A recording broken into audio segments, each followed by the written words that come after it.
Good evening, comrades. Thank you for joining us today for the second part of a session looking at the sects and the broad left fronts. They are very much related.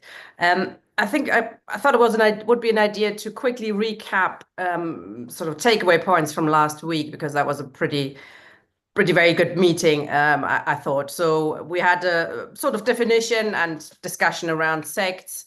Sects are not defined by the size. You can have a small sect, you can have a big sect. Often they pursue a particular long-held doctrine or ideology, which is used to explain why they have to be in a different group from another. Often that's related to the Soviet Union. But that's becoming less important. There's no real democracy as we would think is necessary. For example, most sects make a difference between the right to express differences internally. That's fine, but not externally. So you can't possibly have differences in the newspaper, for example. There's no right of permanent factions. That's pretty much linked to that issue. Moshe, I thought, gave a very succinct, short definition. And he said a sect wouldn't get involved in the fusion process. It wouldn't want to fuse with other organizations because they tend to think they're it already. Just join us. We have to grow a little bit.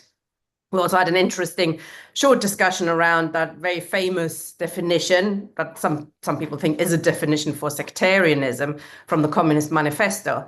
That asked socialist organizations not to pursue interests that are separate and apart from those of the proletariat as a whole. That's often used to say, "Oh, you're a sectarian and you're not doing that." Moshe Machova said quite rightly that's not a very useful definition, because no sect actually believes its interests are separate from that of the working class.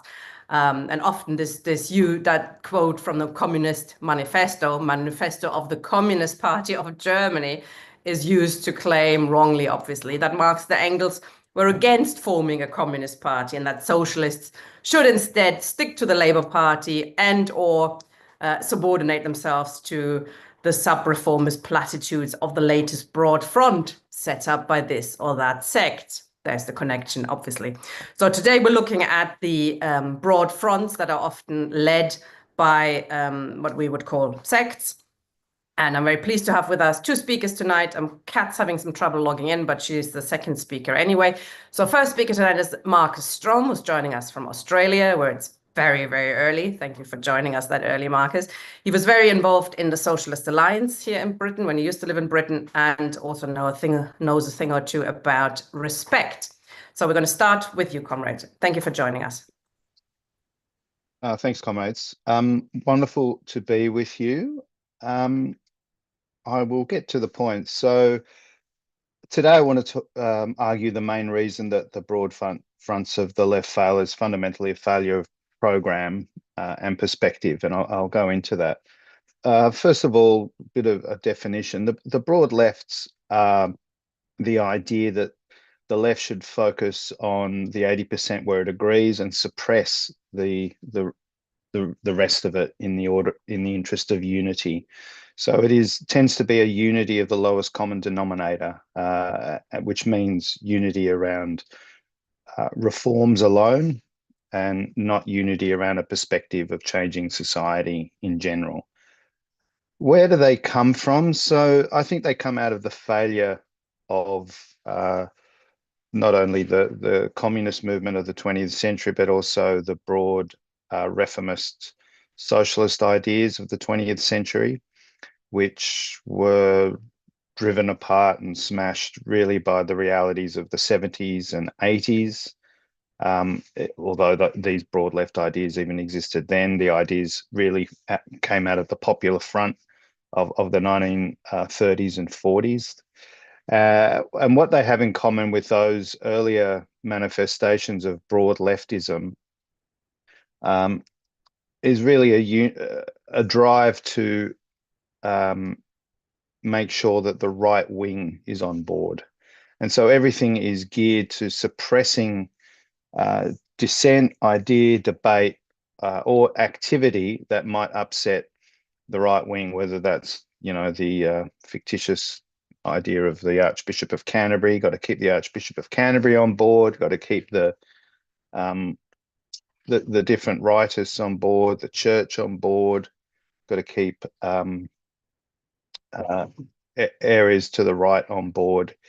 Is really what drives a lot of, and that drives the program, that drives the internal democracy of these left groups. They have in common a suppression of democracy in order to keep the right wing on board. So why re-emerging now? I mean, in the British context, Kat will probably be able to give a better understanding. But from a high level, it appears that it's re-emerging now because in Britain, Labor is in government and Corbynism has failed. So Corbynism kind of suppressed an external Labor broad left. Everyone was jumping into back Corbynism, and so that had its own broad left logic to it itself.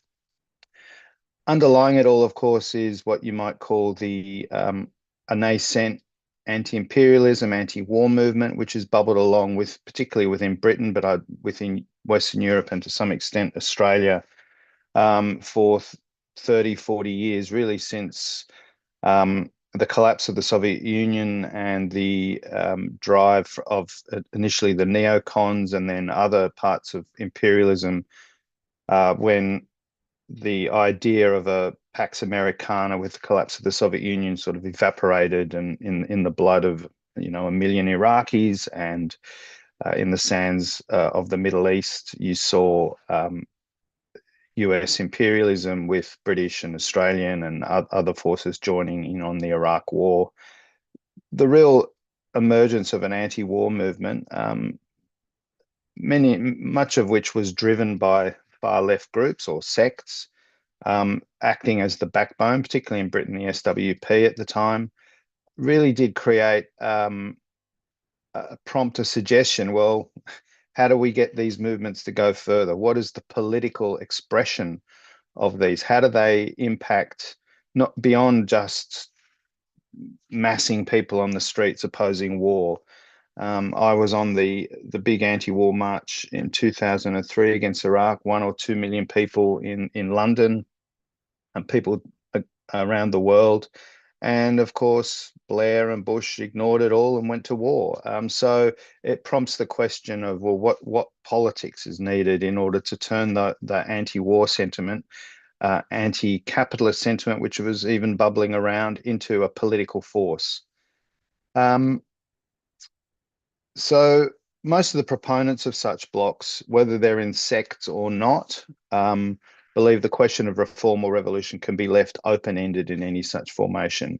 You see this early on in organizations, probably like Die Linke in Europe, Rifondazione Comunista, which really fell apart after the compromises over the Afghan war, with the various attempts in France, even probably now with the new Popular Front.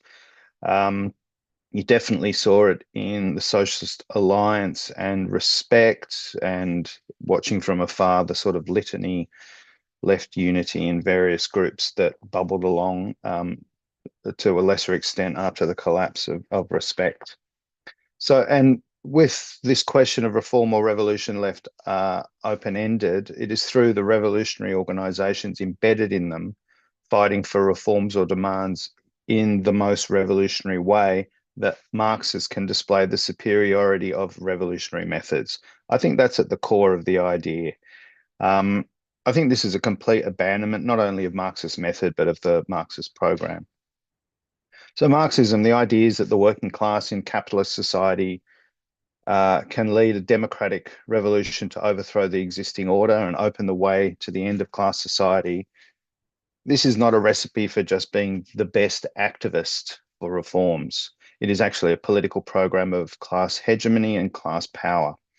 For the advocates of broad lefts, the Marxist program is really a thing of shame, not to be disclosed to the mass of the class in elections, certainly not a general framework to organise the working class or a general strategy to conquer state power, starting from today and into the future. It's not a roadmap to power, the Marxist program.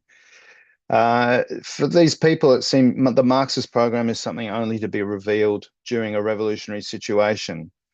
And before then, it is really only something used to ordain chosen acolytes at university fresher fairs or, you know, semi-secret meetings at the end of anti-war demonstrations. Come along to our meeting and we'll tell you what we really think.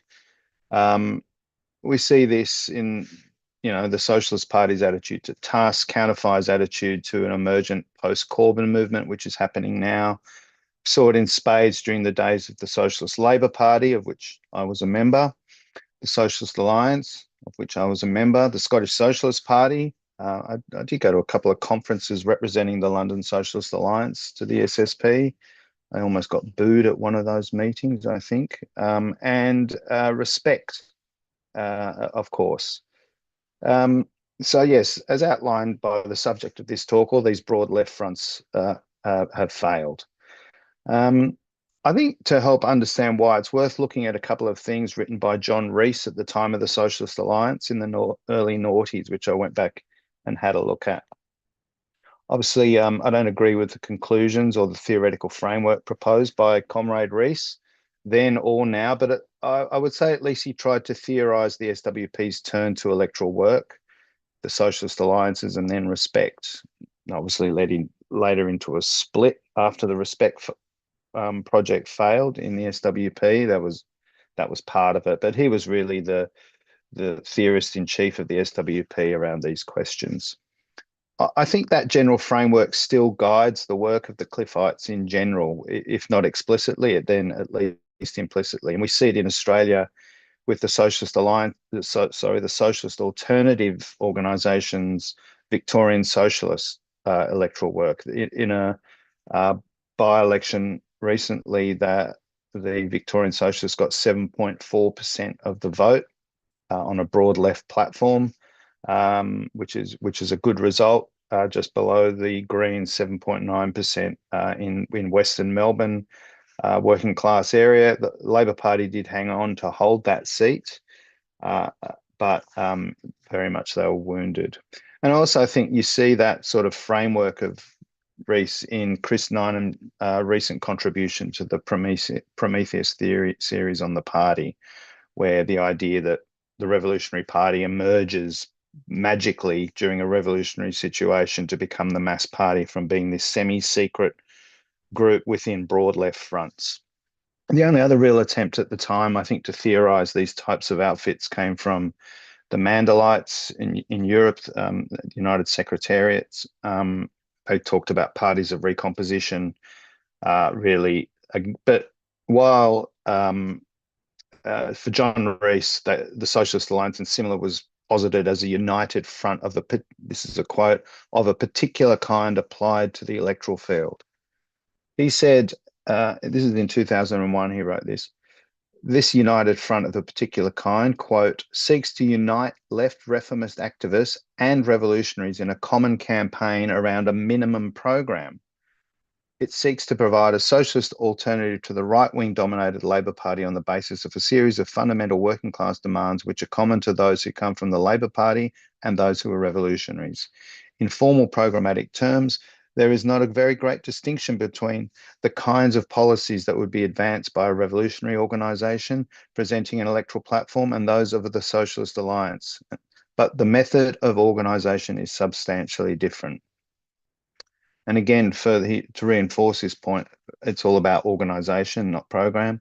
He says a second point that Trotsky makes here is of great contemporary relevance. It is through joint struggle that the differences between revolutionaries and reformists become apparent to reformist workers. It is not in the first instance because revolutionaries differentiate themselves or can oppose themselves to the reformists inside the United Front that reformist workers are drawn to them. It is rather because revolutionaries show in practice that their methods of struggle are superior, more consistent and effective, etc. And this leads reformist workers becoming more open to revolutionary politics, whatever they are. They just seem to be really, really well organized reforms. And he said that the alliance structure, the virtue of the alliance structure of the United Front approach, rather than declaring a new party, is it allows this work to continue without posing immediately and point blank whether the supporters of this organisation see themselves as revolutionaries or reformists. So it becomes a unique forum for participation between left reformists and revolutionaries at a high level of general political generalisation around a socialist program rather than a single issue. So basically, that's a fancy way of saying we want to create a fishing pool in which to recruit from. And when people do want to become revolutionaries, it isn't in the broad organization of the working class. They do this, they just join our group because we are the revolutionaries already. This was contested really by people like Alan Thornett, Murray Smith, and others who are around. I think they're in well, Alan's not with us anymore, but others, that strand is now an anti-capitalist resistance. And they argued that the Scottish Socialist Party and the Socialist Alliance were better understood as parties of recomposition. And we saw this tension really in the Socialist Alliance. The Socialist Alliance became real in London when I was I think I was chair of the London Socialist Alliance. When the SWP joined, soon afterwards, the Socialist Party left because they lost control because the SWP had more members. So Murray Smith wrote in response to Rees in 2002 that to the extent that the SWP approaches the SSP and the Socialist Alliance in the spirit of being the revolutionary component of the United Front or the revolutionary faction within a centrist party, it will have difficulty functioning in a constructive way. It is much better to build it towards a party. But again, a party of what type? For the USEC lot, it was a party of recomposition. What they had in common was that reform and revolution were left open. For both these comrades, they thought they were disagreeing, but what unites them is that their Trotskyist program is not useful for day-to-day politics. It is only a revolutionary program for revolutionary people in revolutionary times, as they might have said in Royston Vasey. So what they fundamentally miss, I think, is that the Marxist program is a political program for the workers' movement today.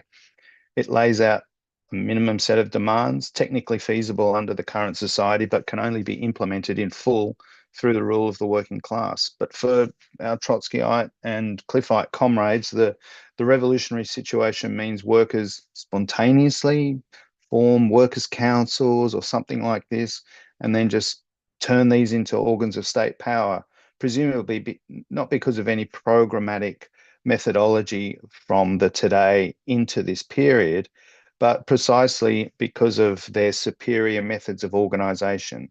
And I think you see this in Chris Nynam's essay recently in Prometheus.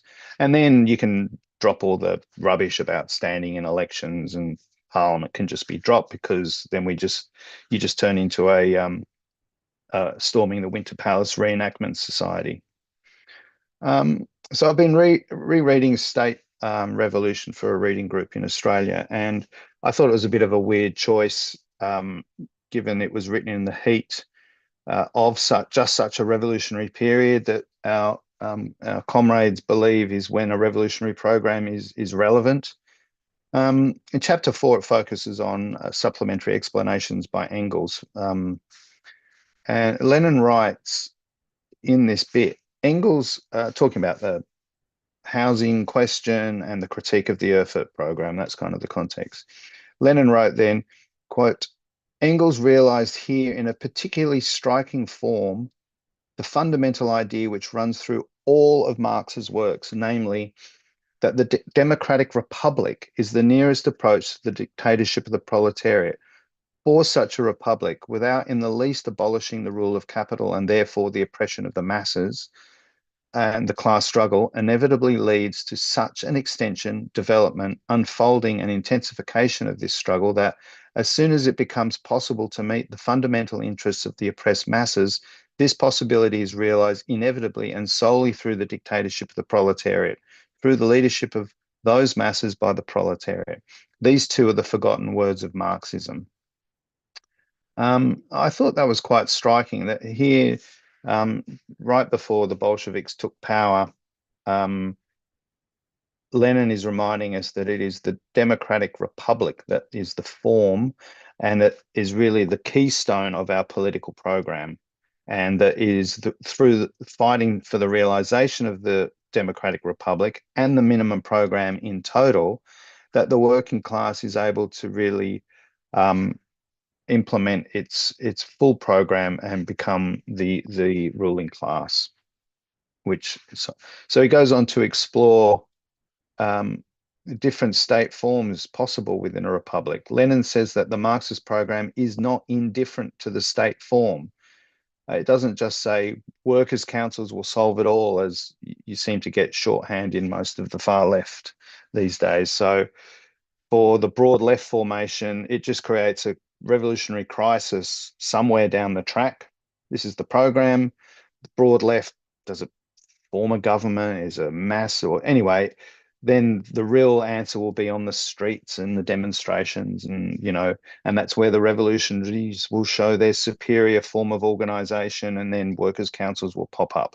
But no, Lenin said, far from being indifferent to the forms of state, Engels, on contrary, tried to analyze the transitional forms with the most utmost thoroughness in order to establish, in accordance with the concrete historical peculiarities of each particular case, from what and to what the given transitional form is passing. Lenin then goes into a discussion of some places a federal republic is relevant, in some places a unified republic is relevant, but the center of it is the state. I would say I'll come to a wind up soon, but the John Rees does hang on to kernels of Marxism in those early articles he was writing 23, 24 years ago now. There he says, participation in parliamentary elections by revolutionaries can be a method of increasing the consciousness and combativity of the working class. Exactly the opposite of the effect desired by the establishment defenders of the parliamentary system. For as long as workers look to parliamentary democracy to remedy their grievances within the capitalist system, revolutionaries will find an audience for their views by standing in elections. He points out the Bolsheviks were still standing in parliamentary elections after the October Revolution to the Constituent Assembly. And critically, he makes this point. It's almost in passing, but it's really, really at the kernel of the problem. So he said the Socialist Alliance is not simply an electoral intervention by a revolutionary organization in the way described by the Communist International or practiced by the SWP in the 70s. I think he's wrong. He's got the idea there. You just put out your full revolutionary program and you get poor votes, is what he thinks there. That's his experience of the SWP in the 1970s. He says, nor is it even an electoral intervention by an alliance of the revolutionary left, such as the French Ligue communiste révolutionnaire and Lutte ouvrière tried, a list despite some desires of far left groups in the alliance. I think that's a reference to the CPGB. Certainly, the participation of most of the revolutionary left in United Campaign has been an important precondition of its success. So without the SWP and the far left groups, the Marxist groups, the socialist alliances would never have been real. And this, he says here, this is partly because the British electoral system, but I would argue any electoral system, punishes division especially harshly. More importantly, the effect of a united campaign by the far left attracts many more beyond their own ranks. Unity stands as an emblem of the seriousness of the enterprise. I think that's a really important point, and I think that is what advocates of Marxist unity argue, is that we are treated with disdain quite rightly by the working class because we're so disunited, and that unity does stand as an emblem of the seriousness of the enterprise. But for Rees, unity is not around Marxism, but around reformism. So Rees identifies the core of the problem, and this is something I've heard Mike McNair and Jack Conrad and others have been banging on about lately. The working class knows it needs unity and it punishes disunity. But unity around what? the default is a left reformist framework, the 80% on which we agree, Corbynism, etc., etc. In reality, such outfits just become fish traps for the host revolutionary group to recruit from. In Australia, the Socialist Alternative is standing on a left reformist sub-political program, practically indistinguishable from the Green Party.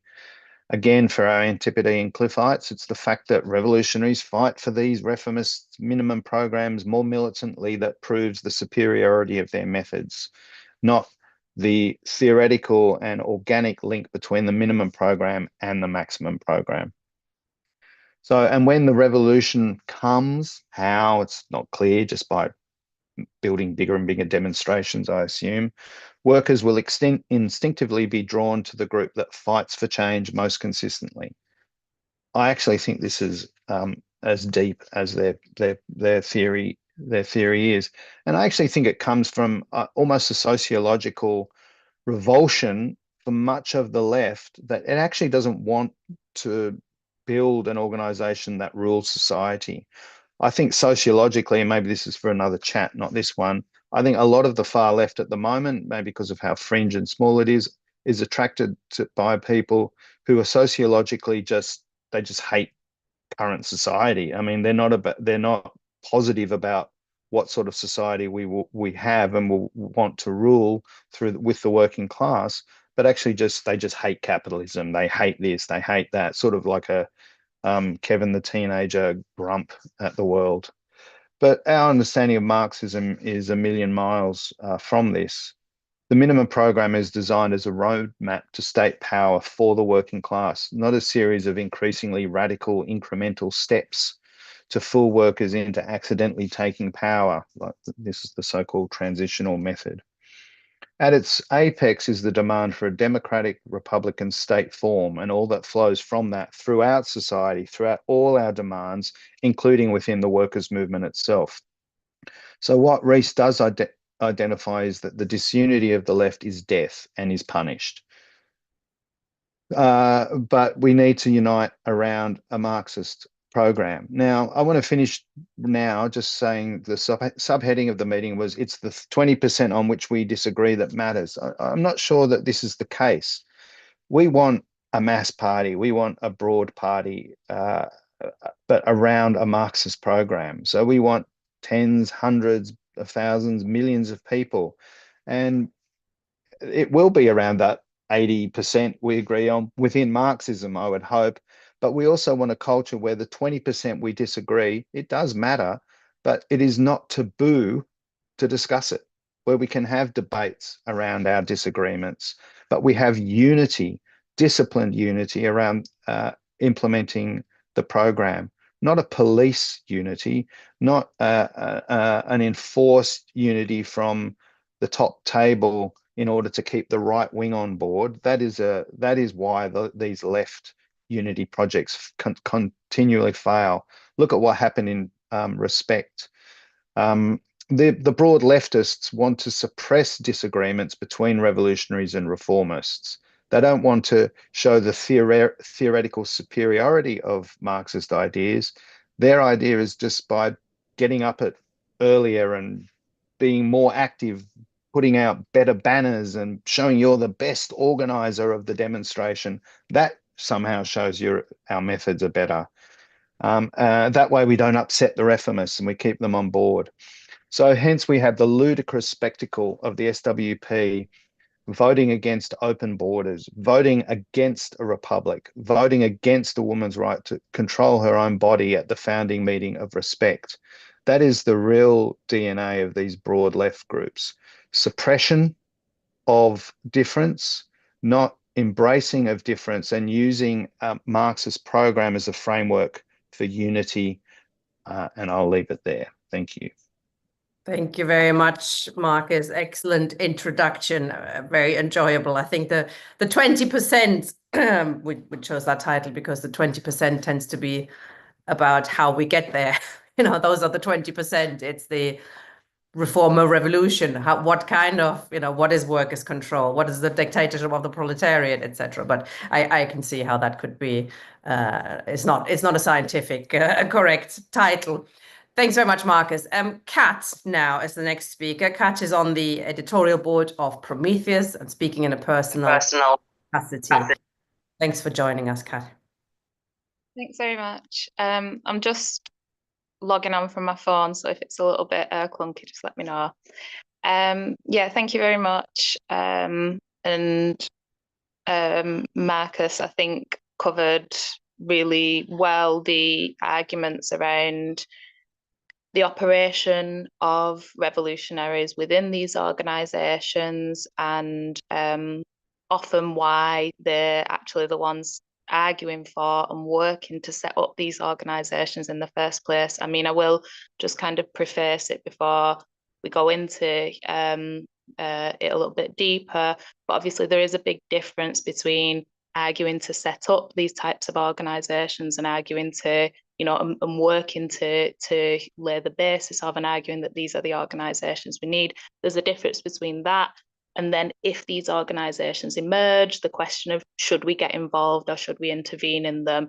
And I would argue, yes, we intervene in them when they emerge, but that's a very different question from being the ones who are setting them up or arguing that they are what we need right now. And I think that's obviously the argument that needs tackling amongst revolutionaries who are the ones often initiating these projects and putting forward the arguments that that's what we need in this period. So I think Marcus has really clearly laid out the thinking behind revolutionaries who put forward those arguments and sort of unpacking that. So what I kind of wanted to look at, I suppose, just thinking about the title of the meeting and why broad fronts like collective and so on, why they will keep on failing.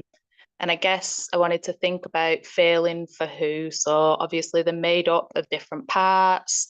And Marx has talked a lot about the revolutionary component of that. I guess it's useful to try and unpick some of the other trends within that and how we might also address our arguments to them. So when we think about if something is failing, we have to ask, I suppose, what exactly a force is trying to achieve out of this. So it tells us about the measures of success, what it is that different trends are trying to achieve, and what they might be failing at through this. Because obviously, as Marcus has outlined, some revolutionaries, for example, they might be arguing for these broad front parties, but they'll have their own strategy that is separate from that. They're trying to achieve something else through that process. So this involves assessing what are the different trends involved in setting up these projects and what are they trying to achieve through them. So when we look at broad fronts, or those who tend to get involved in broad fronts, there are different trends that are involved in organising and advocating for building these organisations. But ultimately, they might have different visions about what the purposes of these organisations are, what they're capable of, and what they're able to achieve. So there's those that we might describe as social democratic in their overall perspective.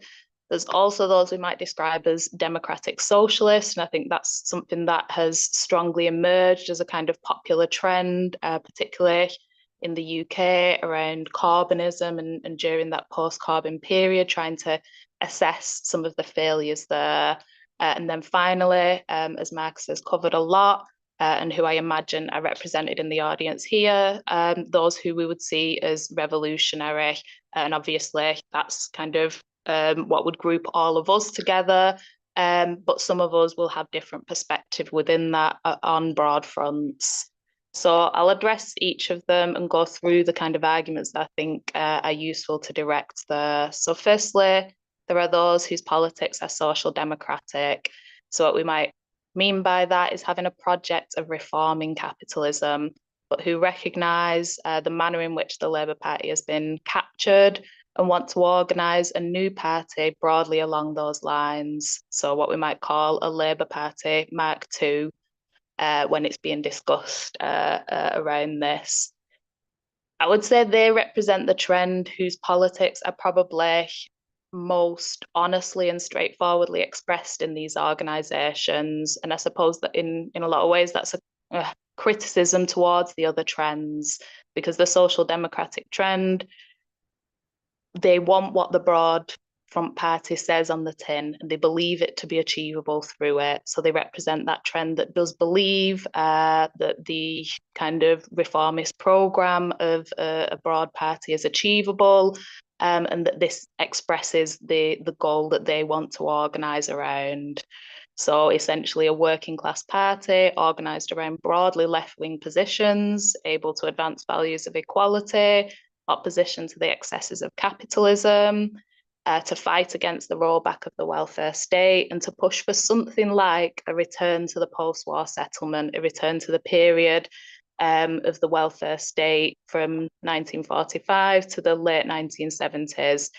Some within it will argue for more than that, pushing further from that, but essentially arguing for a kind of state intervention to build up and support services to meet people's needs, and using redistribution of resources from the top to the bottom as a tool to enable this.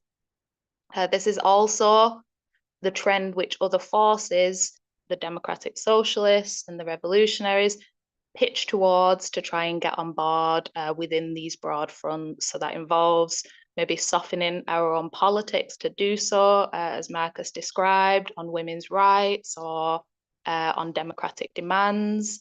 And often this is something that is preemptively done. So even before social democratic forces are on board, revolutionaries or others are arguing that we shouldn't be arguing for particular aspects of our politics because it's going to put off these potential people who will be coming along. So you might have initial, groups of revolutionaries coming together, with some revolutionaries telling other revolutionaries that we need to kind of keep our politics at bay. So just thinking back to, for example, organising in student campaigns where we'd put forward, in free education campaigns, and we'd put forward the, slogans to oppose tuition fees. And the SWP within that would say, oh no, this is going to put people off. We're against the cap. We're against raising tuition fees. So even that kind of very limited demands, it wasn't others, social democratic forces in the student movement that were trying to kind of curtail political expression, but actually other revolutionaries within that. So it might be arguing to soften our politics, or trying to develop bureaucratic mechanisms to keep out the difficult and annoying revolutionary left forces. So things like, arrangements like in Tusk, where you'd have to be a kind of an organisation that signs up, not a membership organisation, not having the kind of means and tools to contest those politics and argue them out in the open. So the social democratic trend presents us with particular challenges, and obviously these aren't our politics, but they're important to engage with on the level. The argument that we're trying to win here is a different one by and large. So the argument we're trying to win with these forces is fundamentally that a revolutionary transformation of society itself is required. So we're not really having the argument with these forces about whether this organisation serves the best purposes to achieve our goals. We're actually, the argument here is around the goal that we're trying to advance. But part of the argument about the need for a revolutionary transformation of society is certainly strengthened by trying to present the case that such a social democratic Labour Party Mark II will face a fundamental problem in its stated task. So one of those obviously is the continued existence of the Labour Party, which continues to maintain the trade union link. But there's also more fundamentally the political economic critique, which suggests that the post-war settlement represents something more like an exception to the regular functioning of capitalism. It's a model dependent on inflationary wage increases to combat the kind of social depletion of the working class that was experienced in the 19th and early 20th century. and to stem that social unrest that was building. So this is something that capital was forced to accept for a given time, but obviously increasingly came to view as a burden that it had the potential to shake off through discipline in the working class, particularly with the fall of the counterweight that was represented in the Soviet Union. So instead, it pushed to a model of demand being sustained through mushrooming personal debt, a kind of privatized Keynesianism, and became reliant on a completely kind of different way of sustaining that demand. So what that critique suggests is that the conditions which made it beneficial for capital to accept the post-war settlement or force the post-war settlement onto capital, that those conditions don't exist anywhere near the same degree today. So the political task of forcing these concessions from capital becomes much more challenging, which means ultimately the space for such a social democratic project on its own terms can't be understood to exist in the same way that it did in the first half of the 20th century. So this in itself can be part of the argument in terms of winning people over to the idea that revolutionary transformation is necessary, that actually there might be limits in this period on what capital, what exactly we can kind of force capital into. So that space for the social democratic settlement has narrowed through this period, which makes their ultimate project less winnable in the immediate. But I suppose what I'm trying to say is that in terms of combating those social democratic trends and dealing with those social democratic trends, it's this argument that needs to be won first, the question of the ultimate goal, before we can meaningfully be on the same ground to discuss the purpose of the organisation itself and whether it meets the tasks in front of us. So that represents one of the trends. The next would be what we'd call the democratic socialist trend. And what I'll kind of present here picks up on themes that are developed in the Prometheus series we ran last year by Callum F. So he wrote 3 articles, sort of unpacking the strategy of democratic socialism in this period. And I think it was a really effective approach in trying to deal with it on its own terms, trying to deal with the arguments it puts forward. So this trend is represented in differing degrees by layers of the kind of groups and individuals who were drawn in around the carbon movement and through that kind of post-carbon period as well. So those around Momentum, Novara, the Tribune, in different ways, also those in for example, Notes from Below. A lot of the sort of key figures or individuals that we might identify with that that kind of organising layer around carbonism. So a lot of it's influenced by thinkers like Leo Panitch, André Gortz, and Nicholas Poulantzas. This trend generally holds a vision of society that we might recognise in some ways. So it might share common ground in terms of ultimately what we're fighting for. In other words, the necessity of a fundamental transformation of the social system, the necessity of overcoming capitalism, and that this would involve or will involve, in some form at least, the power or action of the working class. And I think the idea of, in some form at least, the power or action of the working class, if we start to dig down a little bit into that, which I'll kind of go into, we can see some of those significant differences between what is espoused by the democratic socialists and what we as revolutionaries, particularly in arguing for that mass communist party, where we would see some of the fundamental differences.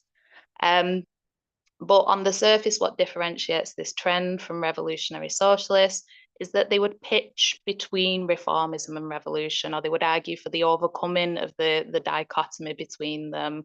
They would argue that through struggle, which might on the surface appear kind of ostensibly reformist, But if we take the correct strategy in that, then more fundamental and significant changes can be precipitated if this pushes at key aspects of the capitalist system, or if this strengthens and polarizes the working class from the capitalist system in particular ways. This approach is made up of various strategies that, from my perspective, I think are often quite opaque in how they're presented and communicated to others, particularly in the wider movement. So I would say that these are strategies that have clearly informed some of these groups and layers, some of these individuals, but the level of knowledge about this within the wider movement is extremely low, I think. So there's a kind of disconnect between this layer of people working from these quite well-developed strategies and then the degree to which that is communicated and known by the movement that they're trying to organise. So these strategies are encompassed in an idea of counter-attack socialism that involves strategies like pushing for non-reformist reforms. So this is arguing that there's particular reforms that push at the logic of the system. So it's, you know, not a million miles away, maybe, and this would be a critique. It's certainly not something that I think these people would identify themselves, but it's not a million miles away from some of the articulations of transitional demands, that there might be particular reformist or particular reforms that we could push for and argue for that themselves start to chip away at the logic of the system. So they start to escalate or catalyze wider struggle and wider challenge to the system. Also the idea of being in and against the state, which kind of it builds on ideas that grew up in the 70s from people like social workers who were, you know, practicing as radical social workers and trying to find a way to articulate their position as being, you know, part of the state infrastructure, but also opposed to and opposing that. So trying to think about how you know, this broad party might be able to get positions and representation in local government or more widely, and how that can itself be used and mobilized to push against and build power against the state in some ways. And also the idea of class struggle elections, that there might be ways of intervening in elections and presenting particular issues and particular demands that might polarize the working class against the system in important ways. So that's just a very brief summary of some of the strategies that are kind of taken on clearly by these layers. The idea from this perspective is that these strategies could be pursued then and achieved through a broad party rather than an openly revolutionary party. So in other words, a party organised on a social democratic basis, but which through the pursuit of these strategies may push for more advanced goals. So here the broad party organisation appropriately reflects the form in which democratic socialists would envisage their strategy taking shape, even if that strategy itself is one which goes beyond the kind of social democratic basis that the party is on paper standing for. The result of this, I think, you know, obviously, would argue, is quite damning in a lot of ways, and we can see some of that as was played out through Corbynism and through Momentum, that a particular kind of layer of organisers or strategists are able to kind of push forward the direction of the movement, but then that can quickly fall apart because there's no real base or development or understanding of the strategy here. It's being engineered through groups that might be quite opaque and impenetrable to the wider movement itself. So the starts to appear a disconnect between groups, often affinity type groups of strategists and organisers that form a sort of separate layer from the party as a whole, from the organisation as a whole. They become a layer that see themselves as developing and enacting strategy, but it's not always known to or clear to the party or the movement itself, which can sort of be pulled in different directions through this without fully understanding or sharing the objectives of this strategy. This approach is, I think, again, in a Prometheus article by Harry Holmes, is again scrutinised very effectively. So he criticises this as what he calls the network left. These networks, these affinity groups, who see strategy as being something that's developed by, this kind of these networks and this smaller minority of people, and it's then enacted onto the wider party or onto the wider movement. I think this is ultimately a question of how we understand the political agency of the working class, what we understand by working class self-organisation and revolutionary transformation itself as being the conscious act of the working class. This strategy involved in and bound up with democratic socialism, I think ultimately fails to conceive of the advanced section of the working class as itself being the one that develops and forms strategy, that it has an active and open role in the development of strategy. And for those of us who argue for a mass communist party, that's precisely the sphere that allows that to take shape. The mass communist party is seen, from our perspective, as being the space and the tool in which the advanced section of the working class is able to thrash out, is able to use all of its knowledge, all of its experience to refine, develop, and produce the highest form that we can from our experiences.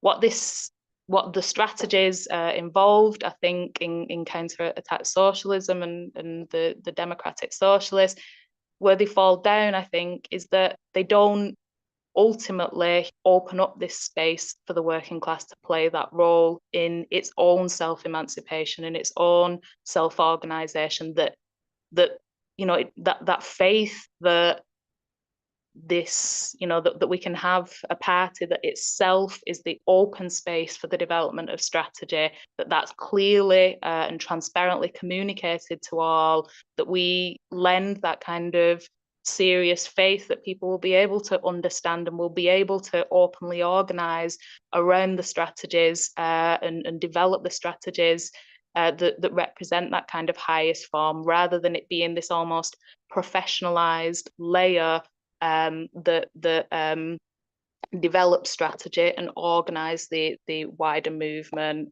So I think the critiques again here that we present of the democratic socialist trend, we need to do this effectively, we need to critique it on its own terms, to deal with the arguments and the strategy that it puts forward, which I think the articles from Callum do very effectively.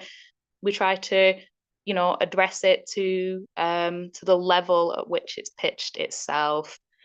I think actually, maybe being optimistic, but I think that this is actually quite a winnable argument with a lot of these layers, or certainly with the people who have been pulled in around these layers. I think it's a winnable argument if we find ways to make it well, if we deal with it on its own terms and we pose those clear and focused criticisms towards those trends.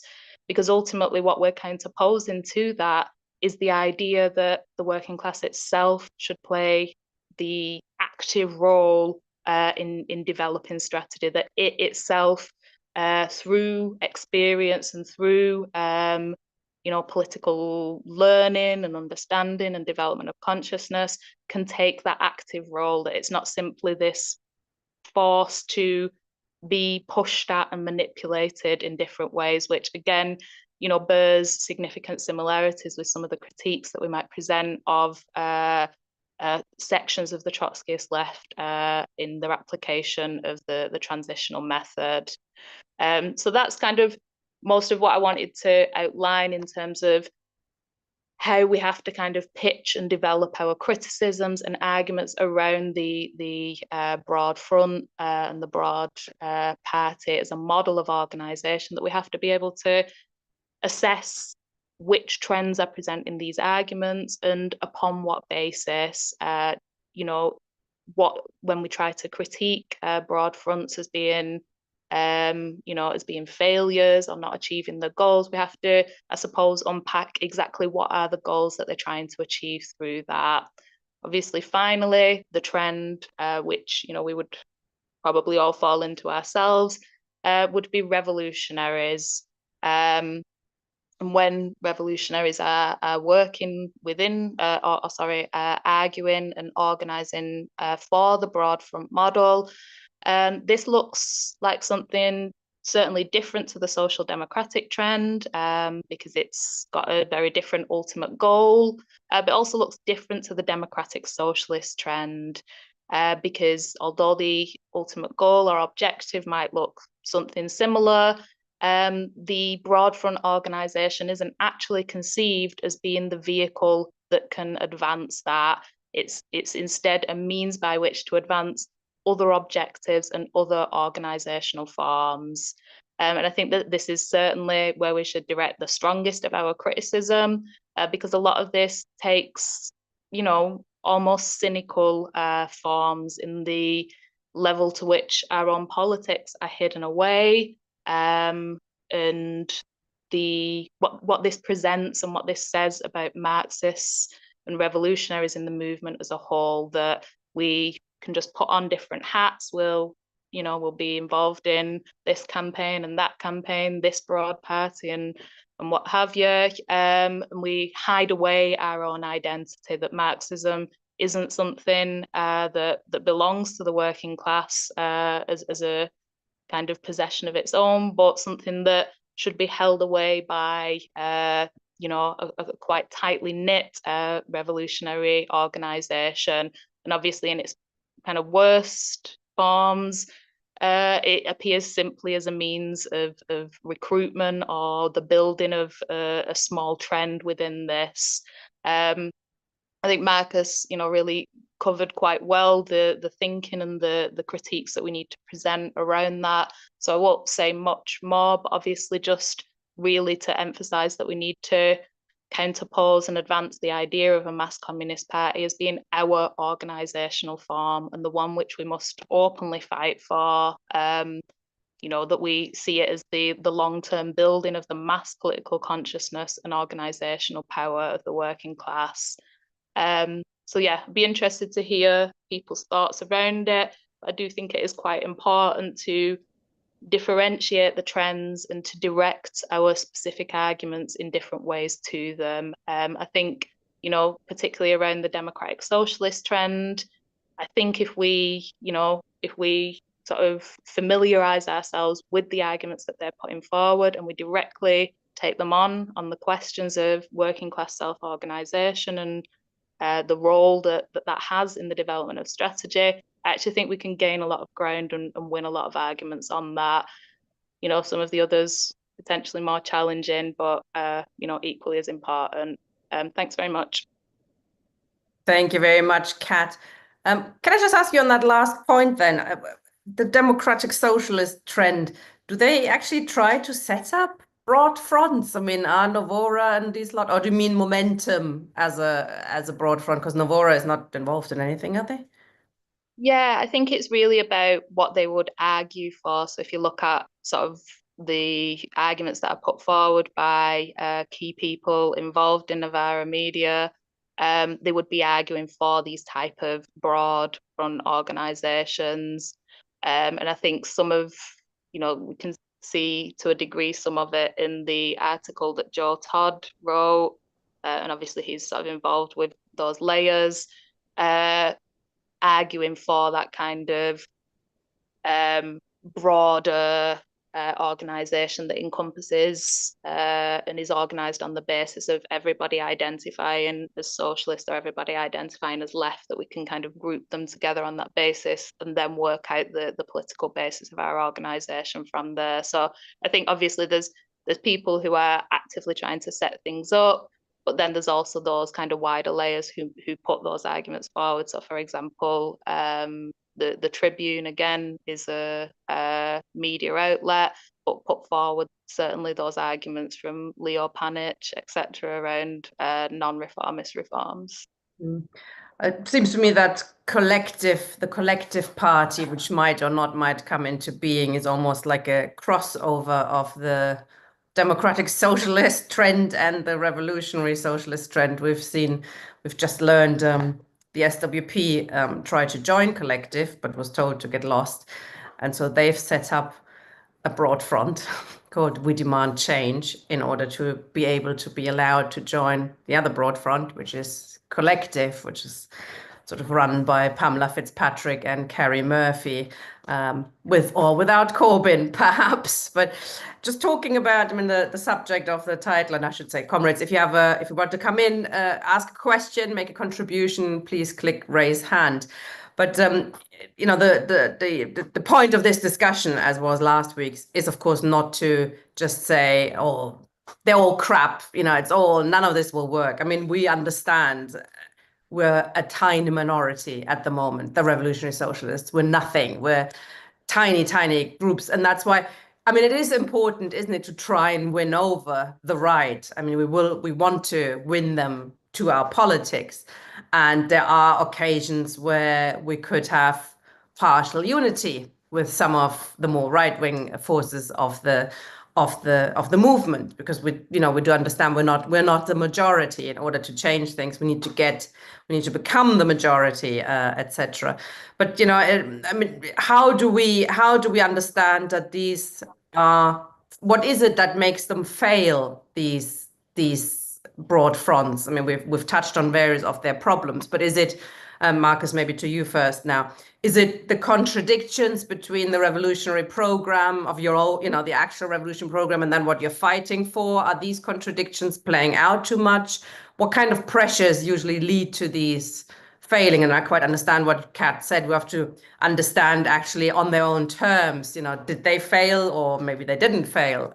You know, how do we think they fail? How did Socialist Alliance fail and Respect failed? Well, I mean, Socialist Alliance failed because the SWP pulled out and created Respect, which then failed. So I think probably part of the problem is that these broad left groups who are morally repulsed for good reasons by the extreme right wing of existing social democracy in the form, I don't know if you can call Keir Starmer a social democrat. He's a he's just an imperialist, really. He's not even a social imperialist. But the spaces occupy. I mean, I'm a member of the Labor Party in Australia. If you want to be in a mass organisation where people have illusions that you can change capitalism and improve it bit by bit, those organisations exist in most countries. So it's basically trying to create a nice version of something that already exists on a mass scale. I saw Steve Freeman is in the meeting, and I was stunned by his comment. I can't remember, it may have been last week or 2 weeks ago, where he said, "Oh, there are tens of thousands of people who have these ideas." No, there's more than 10. There's millions of people who have these ideas. It is a common idea in the working class that if you vote for the Labor Party, you know, maybe it's a bit bad at the moment, but eventually we'll get decent change, and they're our bastards, not their bastards. So if you want a mass, and again, I think Kat's hit on something, that also these programs of unity around reformism or left, they are about returning to the past. They're about reconstituting the post-World War II consensus of the welfare state. So, you know, I think the idea, and Trump is leaving all this in the dust. I mean, a lot of the Palestine movement is left with defend international law. And I mean, wow, the history is leaving these people behind. So I think they fail because they look to the past, they've suppressed difference, And also they're trying to recreate social democracy, reformism. And in most places, these manifestations exist at a mass scale, albeit to the right, because that's where bourgeois society is, to the right.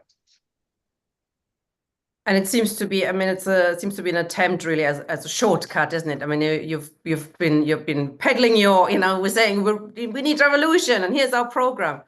And people are not coming, are they? They're not storming the gates at the moment to join our communist organizations. So it's an attempt, I suspect, as a shortcut to the masses, isn't it? I mean, it's not necessarily a bad thing, is it? We want to reach the masses. The question is, how do we reach them without subordinating ourselves to a right that sometimes isn't even there, as Marcus said. What do you think on that, Kat?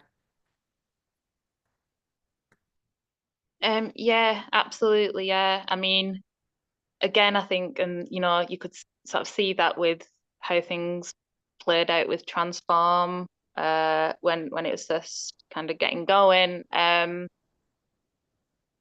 lot of I suppose, it's not easy being so isolated and in such a kind of a minority, putting forward arguments that, quite clearly are not held by society in general. That's a challenging and difficult position to be in. And I think sometimes it feels safer and easier to, think, oh, well, look at these polls that show 60% of people want the railways nationalised or whatever it might be. So these figures show us, and a lot of the, with the democratic socialist stuff, there is a lot of the data shows us this, and the focus groups show us that, and that kind of maybe reliance on that sort of research culture to understand politics. But yeah, you could certainly see with Transform this idea that, okay, well, if we just sort of present this basis that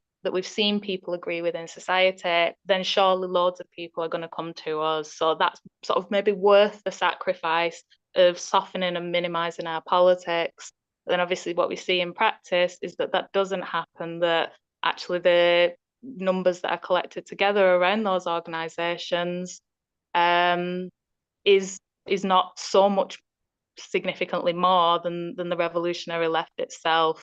So in terms of that kind of, I suppose, idea of failure and what's leading to it, it's that hope that people have that by softening our politics, we might be able to spread out and mushroom quickly. It doesn't play out in reality, where it's able to grow in terms of groups like Respect. It's often built on extremely shaky coalitions that quite easily fall apart because there isn't that sort of commitment to developing a clear political basis for them. So I understand, I suppose, the impulse of people going towards these organizations, but eventually that doesn't play out in practice, and I think obviously leads to disillusionment and dropping away, and it just seems to, at least at the moment, being repeated on a cycle extremely quickly with a series of different organizations. Yeah, especially, because we had hundreds of thousands of people joining the Labour Party under Corbyn. We must be able to recreate that if we just copy his politics, and it's not happening, is it? It doesn't work like that. Corbyn was particularly, he was close to power, wasn't he? That's what his magic dust was. He could actually have implemented some of these things, whereas most of the groups today have no chance of that. Okay, I'll bring in some comrades from the floor now, and it'd be good to have a conversation with you two answering those. Ian, hi. Good evening, comrades. Just a couple of small points, really. Question is as to why parties that we might regard as revolutionary parties have been so unsuccessful. And my own feeling about it is what we've been up against is precisely the consistent failure of broad left organisations of social democracy as a whole, and the fact that has been passed off as socialism for so very long. in terms of the minimum program, but very few people actually talk about the maximum program. Very few people actually talk about what communism would actually be. And I think that's one of the most important features of what a revolutionary communist party should do. I think there's no doubt, in my mind at least, that capitalism is in decline. Whether it's in a sort of a state of terminal decline and whether it's going to implode tomorrow, I think is questionable. At the moment, this is, as has been become almost cliche to say, more imaginable to think of the end of the world than it is to think of the end of capitalism. But we've reached a point where there's absolutely no choice. The question is why that doesn't bring people flocking in. It does seem to be some glimmers of hope in terms of people quite clearly are rejecting everywhere what might have been regarded as the mainstream reformist politics of the last even 100 years, you could say. As we understand, both Stalinism and social democracy have been significant impediments to the development of any kind of communist ideas.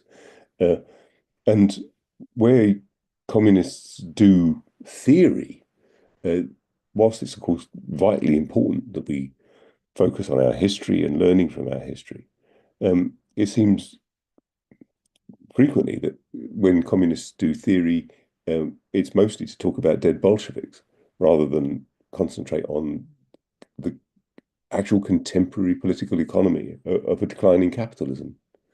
I don't believe out there that there aren't people with a good brain that can work on an understanding of the present as a guide to our revolutionary activity in the future. If you actually put it to people what communism is, and you don't use the words, for example, and you just were to pose it as a series of possibilities, nobody would actually be opposed to the idea of, an absolute minimal working week of necessary labor in exchange for being able to develop yourself in any way you please. No one would be actually opposed to the idea that you could virtually abolish money very quickly. I mean, we're moving in that direction now. A cashless society is a real possibility, and it doesn't take too much imagination to work out how you could move to a completely moneyless society in favor of, as opposed to kind of notions around labor certificates or all these old things from the past. But I think communism is increasingly imaginable. What people don't seem to have is the belief that it's at least possible, either because of notions around human nature or because of it would be such a bloodbath that it wouldn't be worth the effort. But the problem is, of course, it's already a bloodbath, and it's already an existential crisis for the whole of humanity. So, as I say, in a sense, we have absolutely no choice. The failure of Stalinism doesn't seem to stop people being wistfully Stalinist, which I find quite an extraordinary phenomenon.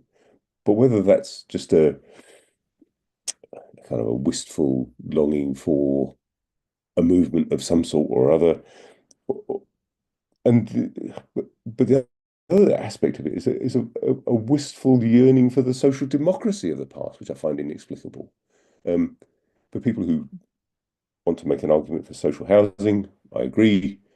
But for a lot of people, their experience, like mine, was council housing was the opportunity for the council to tyrannize over your life, or being, providing utterly wretched housing, rather than it being something that was designed by people on a democratic basis to meet human need, as everything would be in a communist society.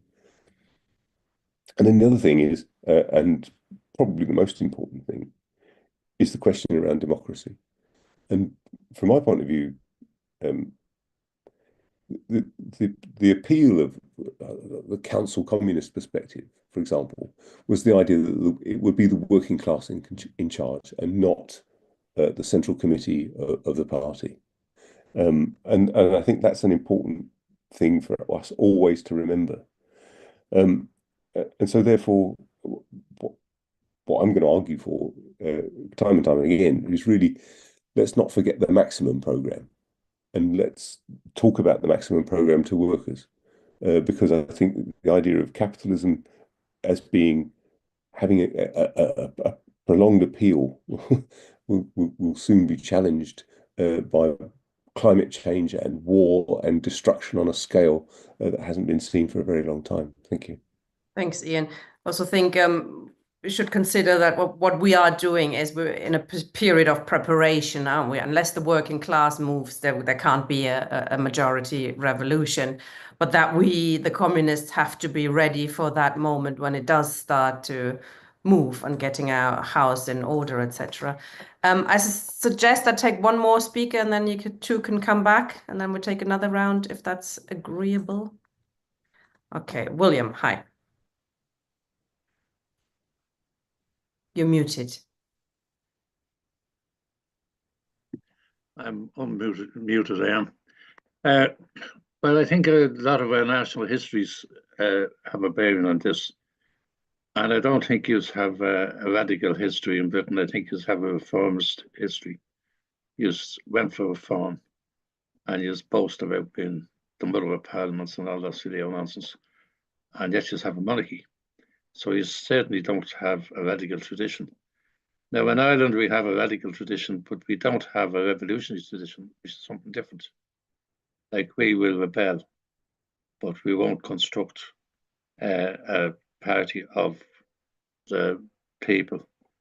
Now, there was attempts to create a communist party in Ireland in the 1920s and 1921. You had two very, very good writers, Tom and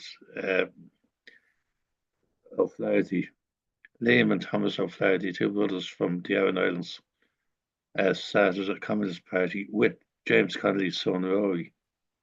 Now that was sabotaged by the British Communist Party, and it took 60 years for that to come out. What happened was the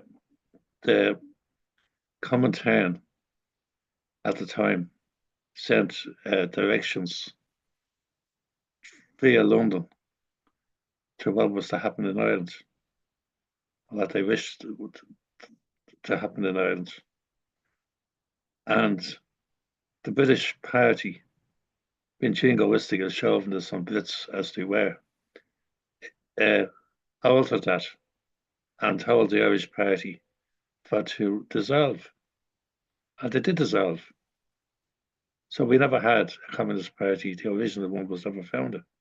Now, the Communist Party of Britain at the time expelled all the anti-imperialist people, including Sylvia Pankhurst. She was expelled. So was other people like the chap from Scotland. He was expelled. I don't think he was out of a minute, but he was a very excellent socialist. He was expelled. And unless you face your history and just don't face your history. Like, I remember when I was in the official Republican movement and I had to go offside and I went back to Birmingham where I was brought up, but I hid for a few months so the police wouldn't get me. I was asked to go to the Militant Tendencies annual conference, which was being held in Birmingham.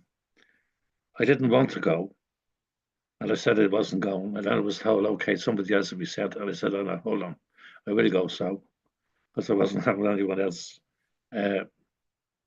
contaminated by that level. And when I got there, I was given a minder, and the first thing he says to me, how is it going, Pat? I said, let's get something straight here. My name is not Pat, it's Bill. Oh, sorry about that, Bill, didn't realise you were a Protestant. Now, what kind of mentality and knowledge had he got of Ireland? None. So, if you just want to create your party, and the best luck to you if you can do it, but personally, I don't think you have an earthly hope in hell of creating any party. because you haven't got the material to make a party in the first place. I know you don't want to hear that, but too bad. Has to be said.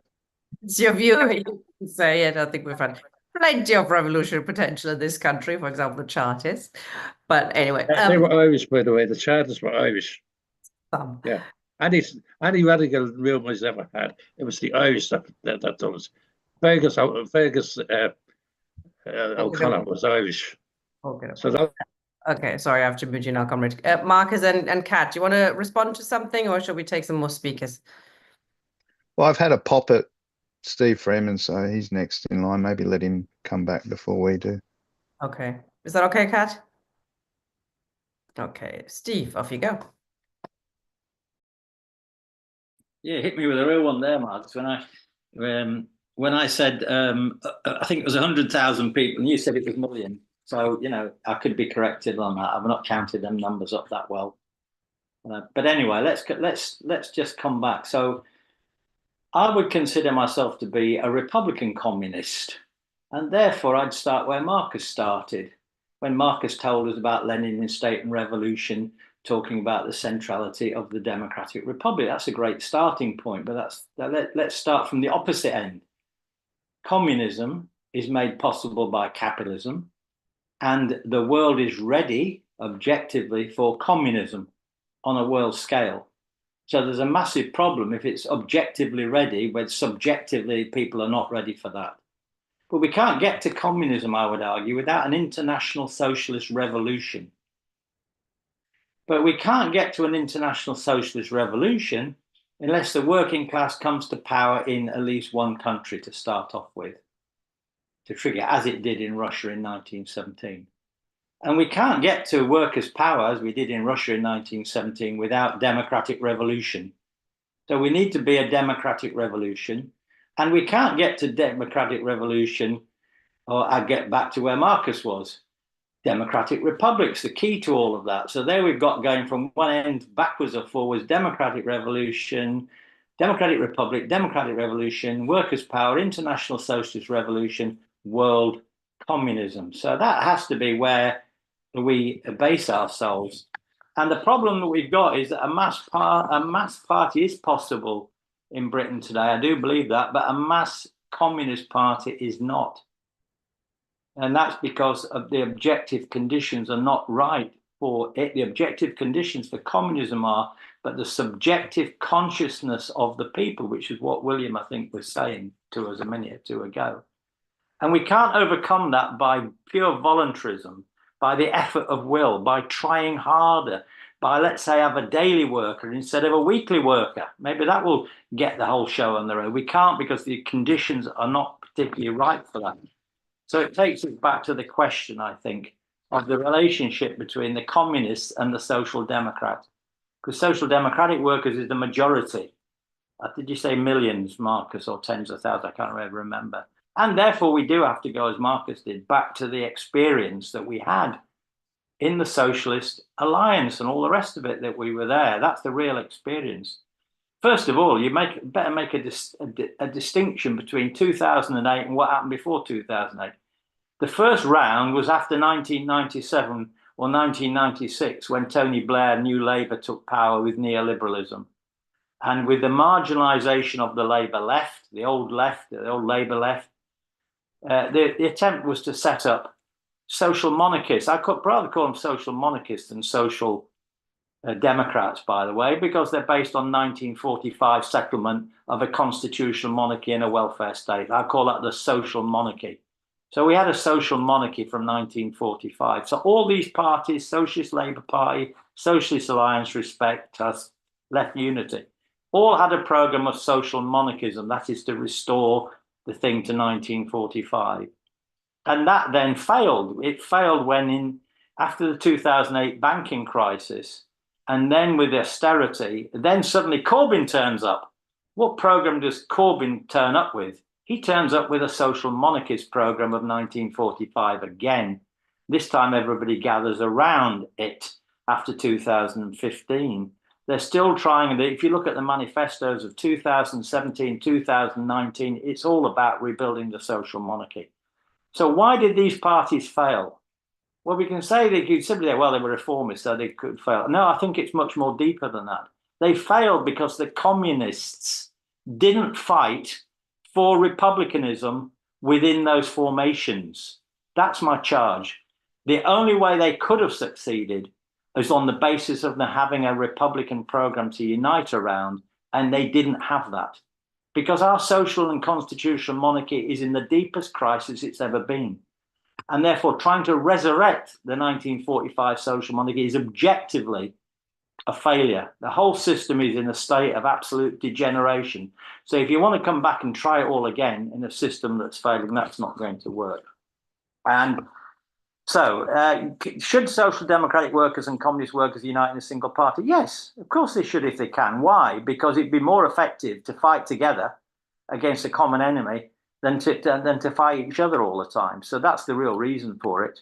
We can be more effective with if it's a million, Marcus, or tens of thousands, I don't know whatever the number is, and the communists are a minority in that, that would be a way forward. The problem is the communist movement, I'll finish on this point, Tina, but the communist movement is split into three ways, I would argue. One is the Stalinists, the remnants of the Stalinists from the Communist Party of Great Britain and the Communist Party of Britain. Then you've got the Trotskyist movement, the second. You've got the SWP, well, the WRP has gone militant socialist party. And then there ought to be a Republican communist minority. Well, where is that minority? Who's in that minority? Where are they? That's what they need.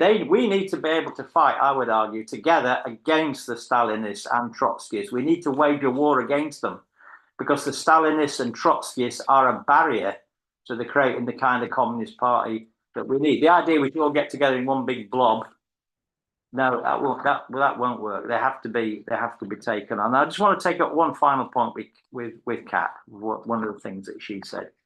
She made a distinction between setting up one of these parties and joining it once it was set up. This is wrong, completely wrong. And I'll tell you why. It's okay to say, well, it's set up, we can go along and join it. It's like being the rear guard. If you're going to be the vanguard, you need to be in at the beginning shaping what happens. The rear guard, the tail end Charlies, the people who sat at the back of the Lancaster bombers, the tail end Charlies, when the whole thing was going, they were sitting at the back and being shot at. You need to be at the front. You need to shape the kind of party and not leave it to the social democrats to decide the kind of program they have and the communists to be absent at the beginning of the process. So if the communists are going to be a vanguard, they need to be in there, if there's going to be such a party, fighting to shape it from the word go and not turning up when everything has been decided. I'll finish there. Thanks, Steve. Marcus first. Yeah, I mean, I'm glad Steve came in there. I mean, Steve, again, his great plan is to make sure that communists are in a minority in a mass workers' party. I actually want communists to be in a majority in a mass workers' party, not a minority.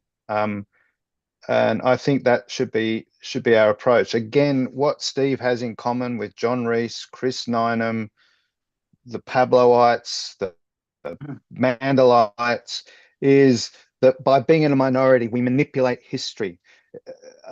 Unprincipled coalitions based on this idea of great men in history, that we become the levers of power, working history in our favor. And we saw that with the Fisk group in the SLP, thinking they could manipulate Arthur Scargill. We saw it in Respect with John Rees thinking he could sort of ride George Galloway to mass politics. And you just at some point you reveal yourself as the man behind the curtain. I mean, this is just this is not a pathway to mass politics. And I think what is at essence of it is this idea that Marxist politics are irrelevant to today's world, that we need some sort of pretend politics before we reveal our real program. Well, if that's the case, then we're irrelevant completely. I mean, there's no point unless our minimum program, and which is tied, as Ian has said, to our maximum program for a world without war, without environmental catastrophe, without class oppression, without racial and sexual oppression. our minimum program is for a republic, yes, but what does the republic do? Just bring in well 1945 without the Queen, Steve. I mean, that seems to be what you're saying. That again, you just fight to be a minority. I mean, Steve, you already are. You don't have to fight. So what we need to do is we need to bring back the centrality of program, that our minimum program, our republicanism, our mass democracy is relevant to today as a bridge towards the sort of society we want. It is not that complex an idea. But for most of the far left, as Steve has pointed out, and Ian and others, democracy is absent from their program in reality. They see themselves as putschists or coupists or a minority, as Steve wants to be. They want to be a minority that manipulates history rather than the mass majority that then rules society, which is at the core of republicanism, Steve. You should know. This idea that I think that the central to the idea as well is we need to be building two parties at the same time. Reread Chris Nineham in Prometheus. That's what he argues. We need two parties. We need this blob party, which we fish in, and we show people we're really good. We're really good at organizing the next demo. Therefore, you should join the secret Marxist group at the heart of this process, or the Republican Communist heart, or whatever. Replace it with whatever secret society you're running, Steve.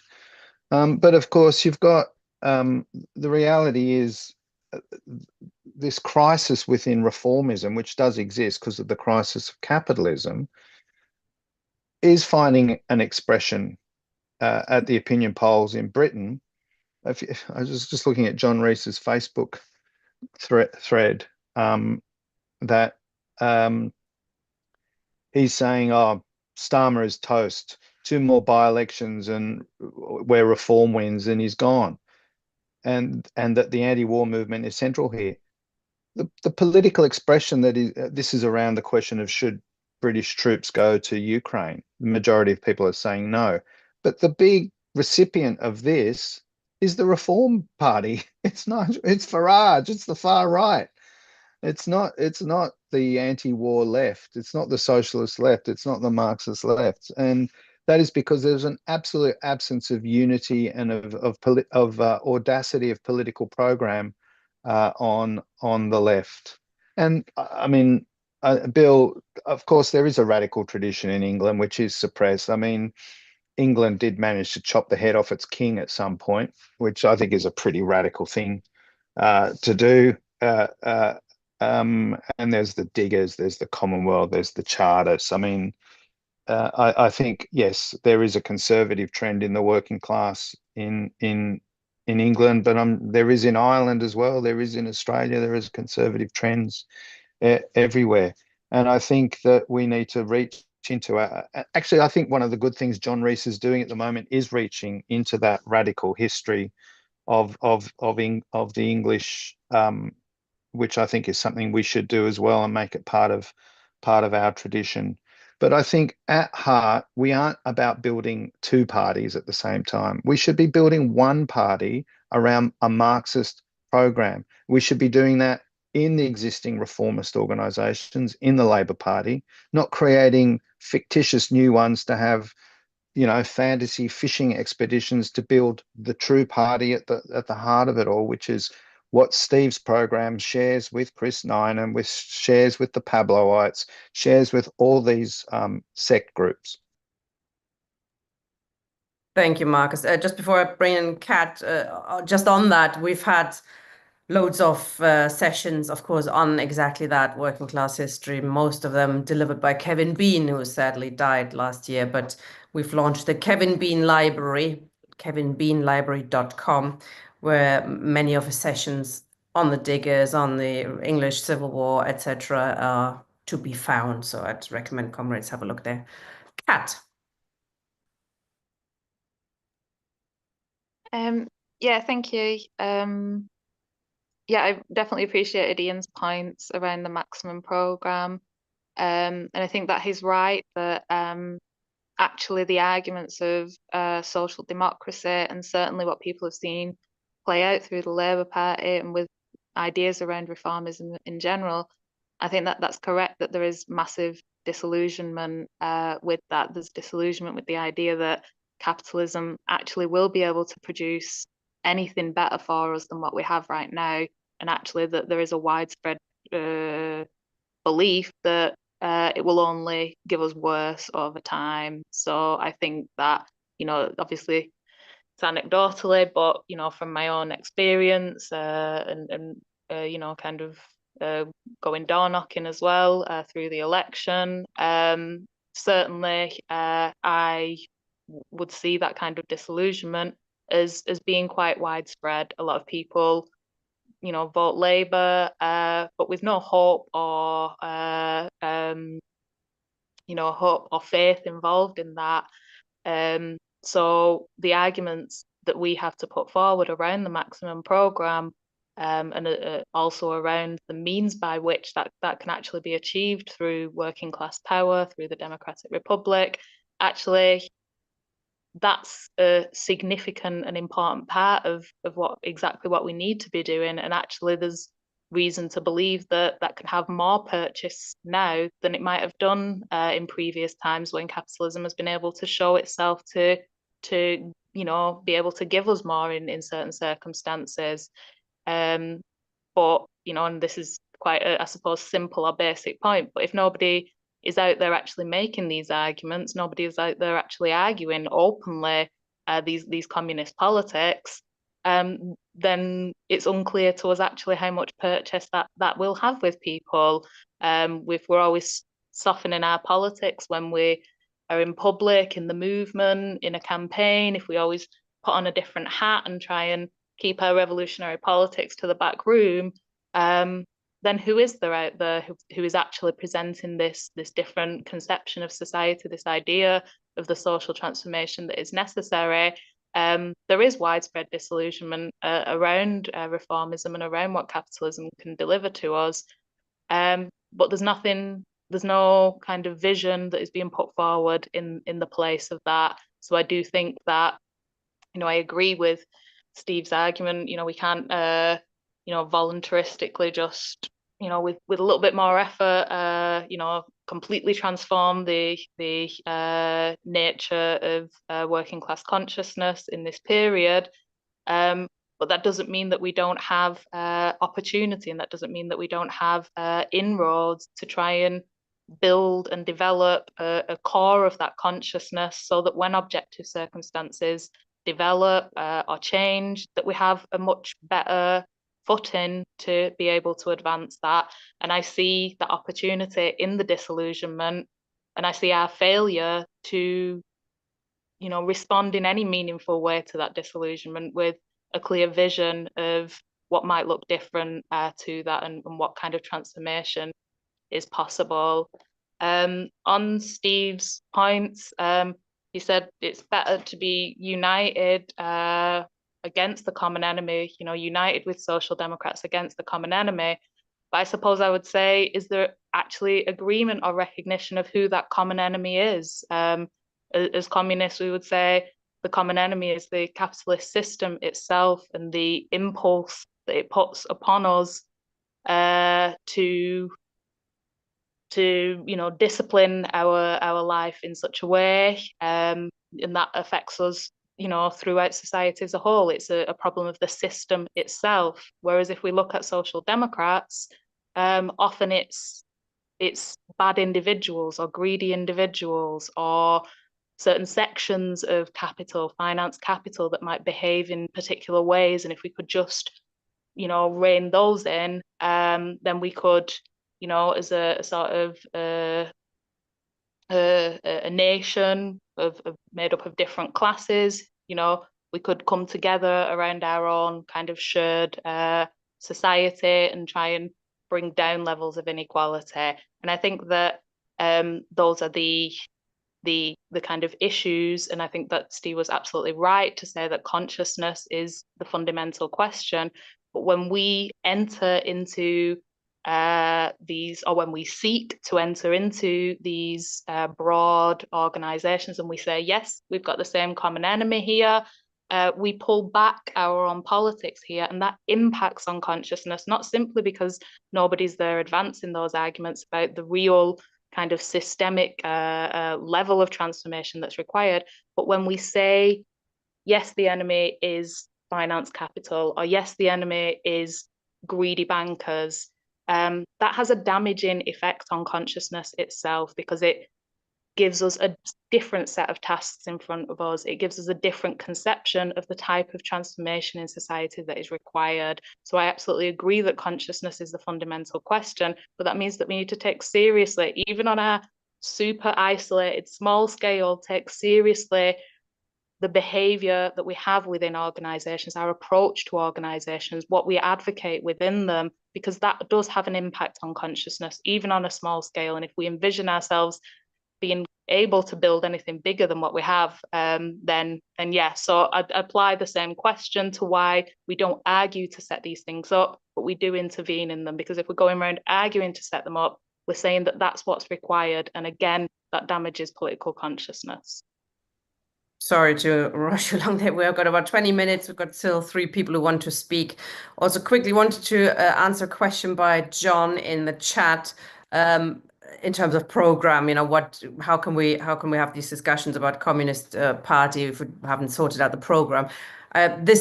We are accompanying the fusion process, but we're not it. So we are an education discussion series around it. There's other 3 organizations who are involved in this, and they are discussing concretely what kind of program they're having, and that probably will become part of our education series further down the line. But for the moment, that's happening elsewhere. But it is, of course, of crucial importance. Matthew first, and if I could ask comrades to keep it succinct, please. Thank you. I'll get to the point where I have to be succinct, right? No, I mean, I think the problem is that there's an intersection of a number of things here, I think. I mean, the thing is, if you look at the actual nature of reformist parties at the moment, of course, as they've been reduced to husks. The Labour Party, of course, in this country has barely any members. The right wing like it like that. They don't want mass membership. Because it makes it much easier for them to control it. That's just why when Corbynism meant the increase in membership, I mean, obviously if you look at the whole piece with the Labour Party, I mean, membership has been declining certainly for many decades, and whenever Corbyn managed to increase the membership, which I think is a different thing. Of course, the first thing they wanted to do was get rid of people. I mean, they actually said it. Why do we want all these people in this organisation? We want rid of them. We want to expel 200,000 people or force them out, which is largely what they've done. I mean, if you look at it in those terms, I mean, what we're seeing, of course, is the working class itself. Not only are the political parties been reduced to that. Of course, so are the unions. The union have been reduced to husks in many cases, and so is the faith in bourgeois democracy. I mean, if you look at it, somewhere like here in Glasgow, I mean, when they first instituted universal suffrage, there was in excess of 80% of people voted. Something approaching 90% of people voted. Because obviously they thought, that having managed to struggle and get this, that it was going to make a difference. And now, of course, I mean, less than half the people in this city now vote, because they understand, obviously, that in their guts, this is not some great revolutionary thing, but they understand, of course, it doesn't make voting for these bastards doesn't make a great lot of difference. Unless you've got some people who actually will exploit the system and use bourgeois democracy, other than for their own gain or promulgating the system, which is what happens. The other problem you've got, actually, of course, is the nature of the left. I mean, the sects, of course, they don't have internal democracy themselves. They don't actually learn anything, or particularly, and they have operated in a degenerate way. And you can see they're all basically fractionating every time there's an argument, people get flung out.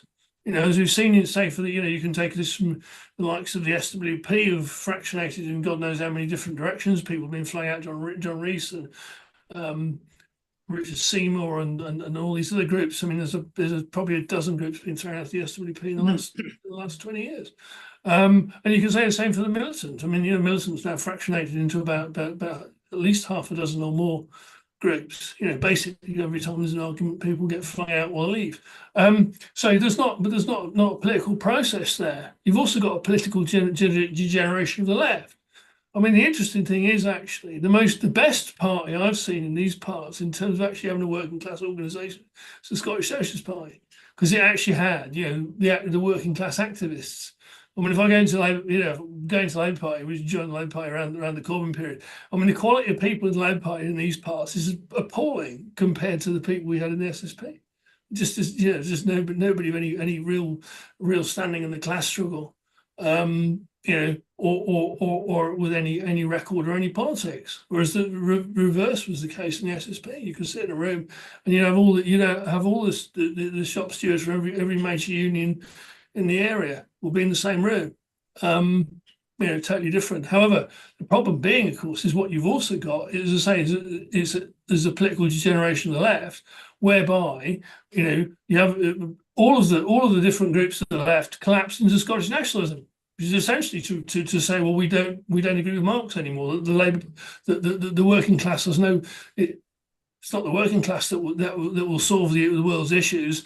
It's the creation of a capitalist state in Scotland, and you could there's a whole list of groups that did that, which effectively declared themselves non-Marxist.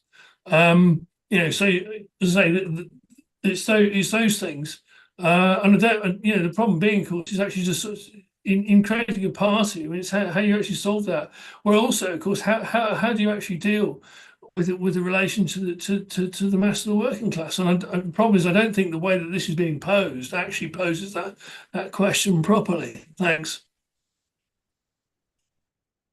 Thanks. Well, the question how we build a party is at the heart of it. Yes, where we're looking at particular aspects at particular times. We've got about 3 minutes each for you, William and Steve. Start with you, Steve. Okay. Am I muted still? No, can you hear you? No, not muted. Okay, sorry. Well, just to repeat some things, but actually take them on a little bit. Communism's possible. We need a theory of revolution, because if we don't have a theory of revolution, which I outlined in my own contribution, permanent revolution was the idea, especially for Tina, because she likes it. There you go, Tina.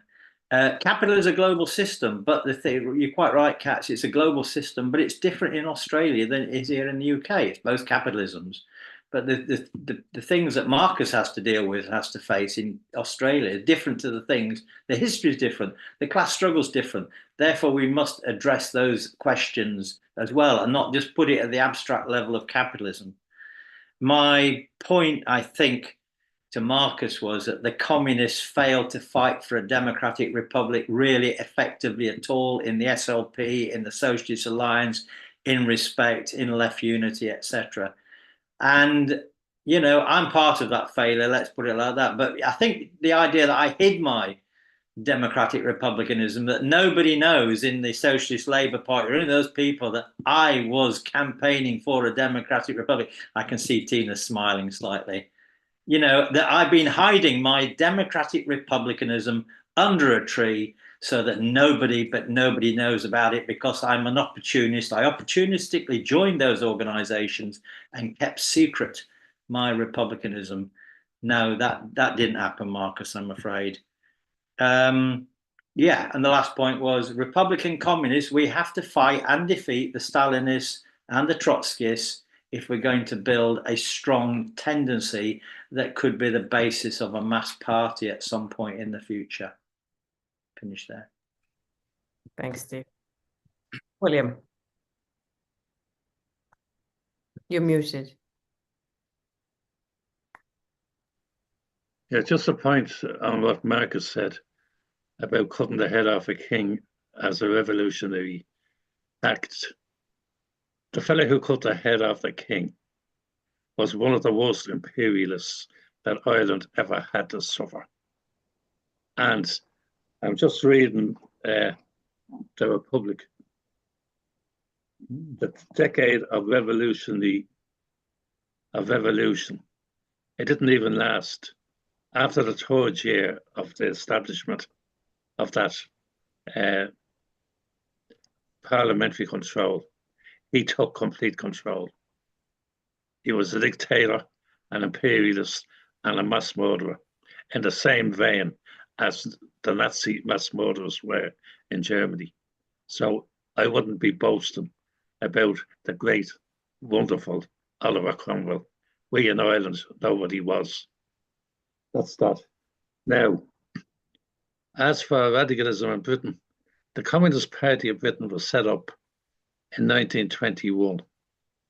It made sure that anti-imperialists, John Maclean was the Scotsman that I didn't mention the last time we were speaking. He wasn't allowed in because he was, like Steve, a Republican. Other people were not allowed in. Now, they updated the British road to socialism. And they don't want independence for Scotland or Wales. They want a confederation. And they actually updated that now they are opposed to the monarchy. How does it take a communist party 100 years to decide they're opposed to a monarchy? It would only be a British Communist Party that would do the likes of that. Okay, thanks, William. Okay, I suggest we do the other way around now. Kat, do you want to go first to sum up? Maybe 5 minutes each? Yeah, thank you. Yeah, I've not really got much more to say, I don't think. I guess I suppose to reiterate or just finish off the points in response to Steve, I do think that when we look at these organisational questions and the question of a broad party, I mean, I hear what you were saying about if we're in there first as the vanguard, then we can get a hand in how it's going to be shaped and how it's going to look. But actually, the reality is revolutionaries are usually in there first, and the hand that they have in shaping how it looks, it doesn't play out as a good one because it's still premised on the strategy of trying to maintain this alliance with a bulk of social democratic forces to the right who won't countenance revolutionary politics being put on the table. So it's precisely the fact that those forces are in there first, sometimes before social democratic forces are even arriving. And they're the ones who are curtailing the politics. They're the ones who are softening the politics. They're the ones who are shutting out other revolutionaries from being able to argue for those politics openly. And I do think it does matter the distinction between setting it up and arguing it should be set up and intervening when it arrives. Because when we intervene when it arrives, we're intervening not with the purpose of forming our own little kind of trend within it. We're intervening with the purpose of trying to transform the operation and the behaviour of the left as a whole within those organisations. Yeah, sorry, I've just seen you post in the chat, Steve.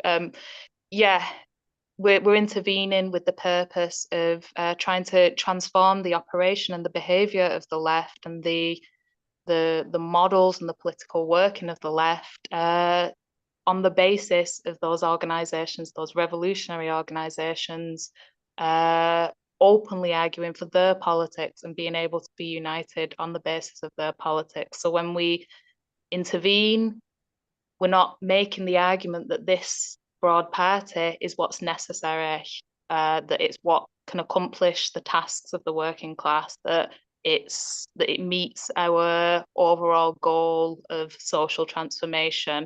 But if we're the ones putting forward the argument that it needs to be set up and that we should be the ones setting it up, then we are arguing that that's what's necessary. We are arguing that that's the necessary organisation in front of us. And I do think that again impacts on consciousness, because it takes us further away from the argument about the social transformation that's required and the organisation of the working class that is required to do that.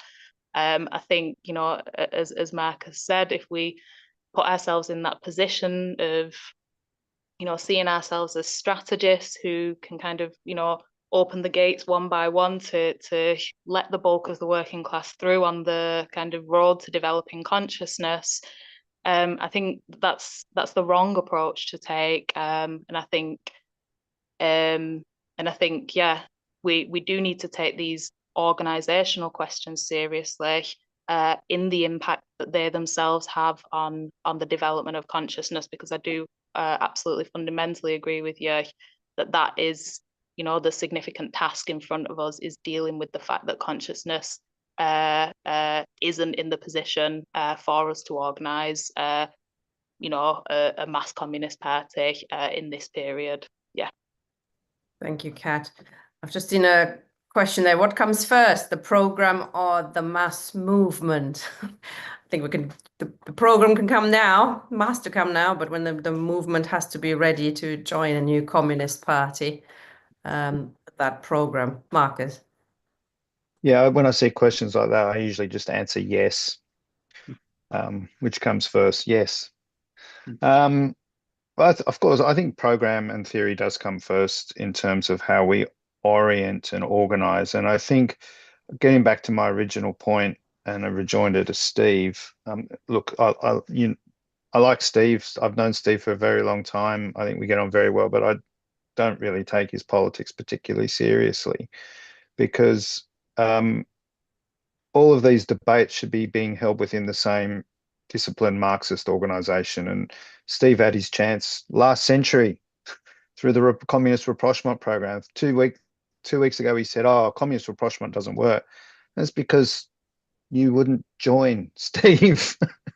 So look, I think it does come down to program and the idea that all these broad left people have in common, who are secretly Marxist or not so secretly Marxist. I mean, I don't think the SWP hides the fact that it's a revolutionary organization. I don't think they're hiding it, just like Steve isn't hiding it. But they don't think their program, their full program, their minimum and their maximum program, or their transitional program, whatever they have, they don't think it's relevant to today's society, which means their program is useless.